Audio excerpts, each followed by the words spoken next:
आज आम्ही शाळेत आलो. मुलाच्या शाळेत 15 ऑगस्टचा कार्यक्रम होता. हे बघा, आम्ही पहिले तर सुरुवात झाली सर्वांच्या स्पीचने सुरुवात झाली. नंतर मग संभाषणाने सुरुवात झाली. मुलींचे इंग्लिशमध्ये भाषण होते. भरपूर मुलींनी इंग्लिशमध्ये भाषण केलं. त्याच्यानंतर डान्स सुरू झाल्यावर अजून संभाषण चालू होते मुलींचे. भरपूर मुलींनी इंग्लिशमध्ये भाषण केलं. मराठी शाळेमध्ये ते पण तुम्ही म्हणता मराठी शाळेत काय नव्हतं. या मराठी शाळेतल्या मुली बी खडखड भाषण करत होत्या इंग्लिशमध्ये. त्याच्यानंतर डान्सपासून सुरुवात झाली. देशाच्या गाण्याच्यापासून भरपूर डान्स घेतले मुलांनी मुलींनी.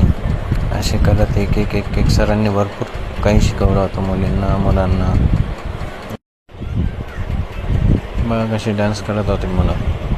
खूपच एकच नंबर. भरपूर काही मराठी शाळेत शिकवत. म्हणून म्हणतो तुम्हाला की मराठी शाळेतच मुलं टाका. इंग्लिश मिडियमला एवढं काही शिकवत नाही हो.